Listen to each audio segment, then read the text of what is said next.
Okay, women hate it when you say these 12 things in the early stages of dating. Now, key point, guys don't want to hear this from women either.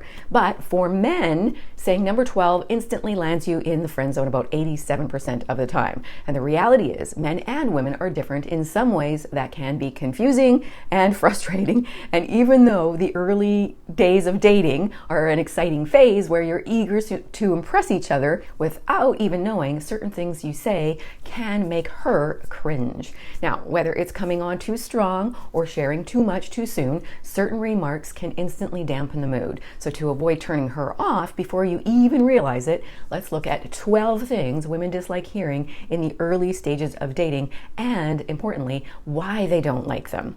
Okay, so if you're new to my channel, my name is Anna Jorgensen. I help good men like you decode modern women so you can find, attract, and keep your keeper, or simply have better relationships with women. Welcome to Just the Tip. And stay tuned to the end to learn more about my one-on-one coaching program. It's new. All right, let's jump in. Number 1, I'm not like other guys. Nothing says I'm exactly like other guys more than announcing you are different. It's an overplayed line that sounds like you're trying too hard to set yourself apart, as if everyone else is shallow and uninteresting. Ironically, saying this often makes you seem more predictable, like you're following some kind of script that every guy who wants to seem deep and mysterious says. Instead of declaring your uniqueness, be your uniqueness. Show, don't tell. If you genuinely have interesting traits, they will show up naturally in conversation without any need for a big "I'm different" announcement. Example, you tell her, "I'm not like other guys," but she's left wondering why you feel the need to make that clear. If you are truly unique, she'll figure it out on her own without the self-promotion and likely appreciate the subtleness. Now, by bringing up your specialness, you run the risk of sounding like you're compensating for something. So let your actions and interests reveal your uniqueness naturally. And if she's intrigued, she will pick up on it. Just the tip. Women speak 1,000 shades of hint. We are always reading between the lines, even if it's not accurately. We are looking for ways that you are and aren't like other guys. 2, my ex is or was crazy. Saying this makes her wonder if you're not over the past, or worse, if you'll be calling her crazy next. A brief mention of the past is fine, of course, but trashing an ex doesn't reflect well on you. It's better to keep it classy. If you're still ranting about your ex, it sounds like there's unresolved baggage, and ain't nobody got time for that. No one wants to play therapist on a first date. Keep the conversation focused on her and the present. It's much more attractive than dredging up past drama. Example, you casually tell her your ex was so controlling, only for her to ask herself why you were with her in the first place. It gives her a reason to wonder what you might have done to bring out that kind of crazy in your ex. And would you be calling her out on something like this too if things don't work out? Suddenly, she's not as interested in becoming the next chapter of your dating history. Instead, keep it brief and respectful. Talking about what you're looking forward to in a new relationship in a positive way is way more appealing than a one-sided roast session of your ex, such as saying, "You know what? I want a woman who will talk out problems in a calm and respectful way." 3, I'm really busy with work right now. This sounds like you're setting the stage for not having time for her. Women don't want to feel like they're already fighting for your attention. Now, sure, being extra busy might be your normal, but constantly emphasizing it is not attractive. Attention is currency in the dating world, and if you're preemptively stingy with it, she's likely to think, well, if he's too busy for me now, what's it gonna be like when we together? So instead of talking about how busy you are, focus on finding balance. Show her you can prioritize her without dropping the ball on your other commitments. Now that's real a flex. Example, she asks you to hang out and you respond with, I'm slammed at work right now. But right now seems to be always and quickly start sounding like a prelude to ghosting. So instead of leading with your overflowing calendar, say, you know what, I'm busy this week, but I would love to catch up next weekend. Can we touch base next Wednesday? This way, you're acknowledging your commitment while also making it clear she's worth fitting into your schedule. If you want to fit into her, remember, it's not about being busy, it's about making time for what or who you genuinely value. If you can't or won't do that, either you are too busy for a relationship right now, or you need someone who is as busy and understanding about it as you. 4, let's see where this goes. Vague, absolutely. This line sounds like you're leaving your options open while keeping her around just in case. It lacks clarity and can often come off as emotionally unavailable, and you don't want that if you're trying to build something real. Keepers appreciate honesty and straightforwardness. If you're not ready to commit, say so instead of playing the field and keeping her in the dark.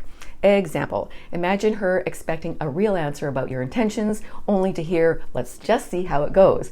Disappointment guaranteed. It leaves her wondering if you're actually interested or just stringing her along. Now, if you want to keep her engaged, be honest about where you stand. Otherwise, you risk making her feel like she's waiting around for something that may never happen. Because guess what? She might be in the same place as you. She may have the same needs as you right now. Maybe she's not ready for something more serious. You're better to be honest. 5, my mom's my best friend. Okay, so now while having a great relationship with your mom is good, declaring that she's your best friend can come off as clingy and a bit juvenile. Women like to feel like they're dating a grown man, not someone who's still attached to his mother's apron strings. It makes her wonder if you will be calling your mommy for relationship advice instead of dealing directly with her. Plus, it raises red flags about your independence. If you can't manage a relationship without mom's input, how could she trust you to navigate a relationship with her? Keep the mama's boy vibes to a minimum and focus on building your adult connections. Now, just before I give you an example, this also applies to women. So if she's always leaning on her daddy for her relationship advice, that's a red flag too. Or maybe a pink flag for both of you. Pink flag. Should be each other. Okay, example. Over dinner, you casually mention how you tell your mom everything. Suddenly, your date is picturing having to compete with your mother for your attention. And again, let's be real, who wants to be in a relationship with a woman whose go-to for venting about relationship issues and advice is her dad and not you? It's like inviting a third wheel to every date. Instead of sharing your entire emotional world to your mom, keep some of those details just for your woman, so she feels like she's the priority. After all, she wants to feel special just like you do and not like she's falling into a familial triangle. 6, you're different from other women. Okay, so most women have heard this one before, and rather than a compliment, it feels like a recycled line. It's vague and can come off as insincere, as though you're just checking off some boxes in your what to say on a date handbook. Now, it implies you don't see her individual and unique qualities. Example, you throw out the line expecting her to be flattered, but instead she wonders what you actually mean. Is she different because she doesn't meet your previous standards? Or is it a line? It makes her question what kind of other women you've been with and if she's a fallback option in your quest for someone who meets your criteria, or if you're playing her by trying to make her feel special. It's better to ditch the vague compliments and focus on appreciating something specific you like about her that is different than others you've known. You could say, I really like that you always look for the silver lining. That's refreshing. 7, so, are you seeing anyone else? Asking about her dating life too soon can make you sound insecure or territorial. You don't automatically owe each other exclusivity in the early stages of dating, and jumping to this conclusion can make you seem possessive. Instead of coming off as cool and collected, you might appear ready to draw a line in the sand over a casual dinner. Not so good. Example, imagine casually chatting about your favorite movies and then suddenly asking, so how many guys are you seeing right now? She might feel like she's under an interrogation spotlight instead of enjoying a nice evening. A little mystery can be sexy, so focus on getting to know her rather than trying to stake your claim before you've even established a solid connection. Now, giving her the freedom to be herself will work in your favor. However, if you're old school and prefer to date one at a time, you can discuss this as a general topic by saying something like, the dating game has changed a lot. I don't want to be presumptuous, so what's your general preference for dating nowadays? Are you a one at a time kind of gal or a play the field until you're pretty certain Cupid has struck this lady? It's good to discuss values and beliefs if you're speaking generally and not specifically about the two of you. Number 8. I don't usually date girls like you. Okay, so this is kind of a backhanded compliment intended as a positive praise, but sometimes it can backfire and sound judgmental. It can come across as though you don't think she's your type, but you're making an exception for her, which is not as flattering as you might think. She might interpret it as, I usually don't go for women like you, but I guess I'll make an exception. Although this can be played as a flirtatious tease, it may make her question whether you truly appreciate her for who she is, or if you feel like you're actually settling for less than your normal standard. When you're in this situation, it's better to express genuine admiration for her unique qualities without adding in your past dating history, unless it's leading into a strong compliment. Example, you say, you're not like other girls I usually date. Instead of a smile, you're met with a raised eyebrow and sudden silence as she contemplates whether she should feel flattered or insulted. Now remember, like you, she's not a project to be graded. She's a person who deserves your attention and respect without the added baggage of your past preferences, just like you prefer of her. 9. I've got a lot of friends who are girls. Bragging about your female friends can make you sound like you're trying to play the jealousy card. It can seem like you're subtly letting her know she's got competition, which, let's be honest, nobody finds that appealing. So it can create an unnecessary sense of insecurity that will only push her away rather than draw her in. Example, picture this. You're out for dinner and you casually mention how one of your female friends just got a promotion and how great she looked at the office party. Instead of being impressed, your date is likely thinking, am I supposed to compete with her now? It puts her in an uncomfortable position where she feels she has to prove herself instead of simply enjoying the moment with you and her time with you now. Instead of flaunting your friendship to prove your desirability, focus on building a connection with your date. Number 10, most women can't handle me.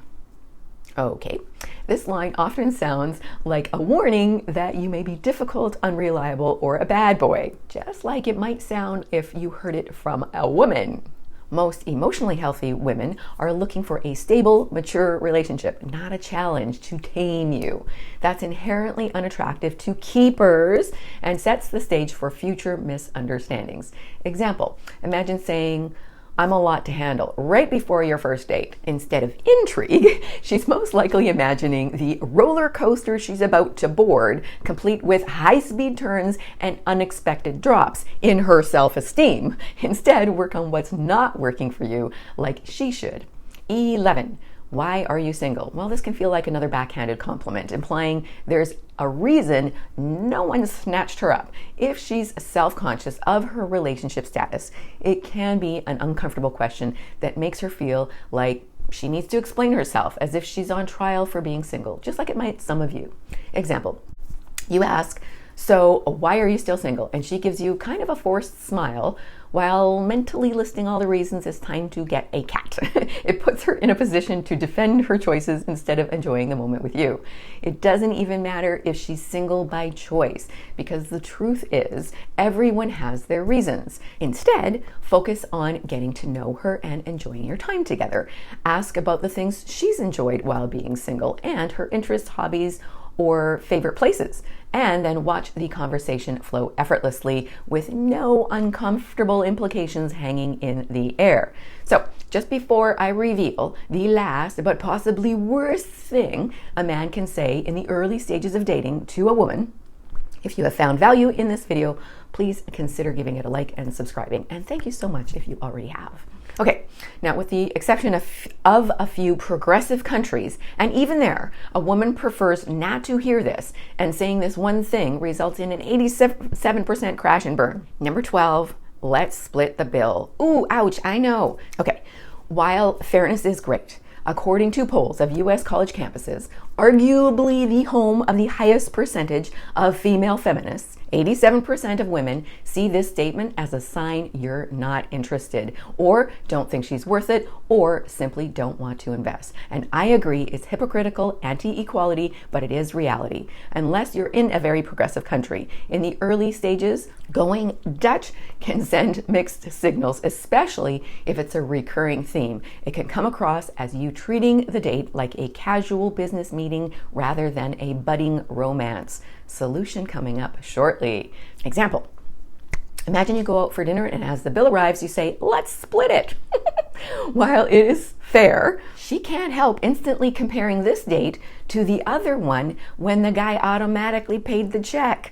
If dates with you feel like you're keeping a ledger, she might start to feel more like a friend than a romantic interest. And even if she's in a place where most men do split the bill because it is a progressive country or culture, you will stand out if you actually offer to pay the bill. I know. Don't shoot the messenger. I'm sorry. Now keep in mind, it's perfectly fine to split the bills if that's part of your value system. But in the beginning, consider taking the lead more often. It shows you're willing to invest in the experience and can make her feel special and feminine. After all, a little charm and generosity can go a long way to building attraction, as long as it doesn't feel forced or expected, ladies. In other words, she should be reaching for the bill even if she lets you pay. To get around the cost of dating, go for cheap non-dates that are maybe a coffee and a walk, which is perfectly acceptable as a first meetup. It offers less cost and less pressure for both of you. Unless you're under 25 to 30 years old, you don't want to hear this line from her either, because it likely means she's already friend-zoned you. If she insists on paying for herself on a first date, either she's a hardcore feminist, she doesn't want to owe you anything, or she feels bad for rejecting you. Or it's a test. Which of these have you said to a woman, and how did it go? Share your thoughts in the comments.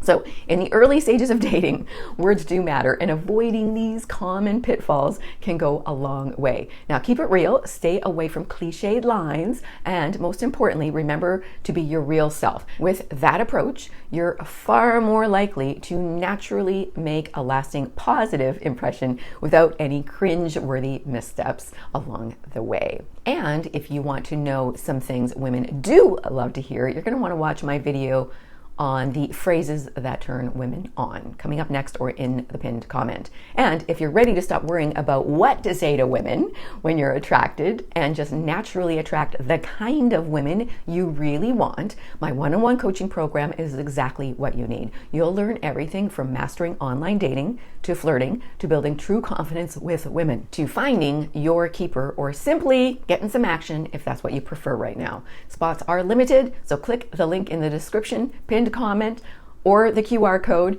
and let's get you the results you're looking for. QR code. Thanks for being here. Sending you oodles and oodles of love. God bless.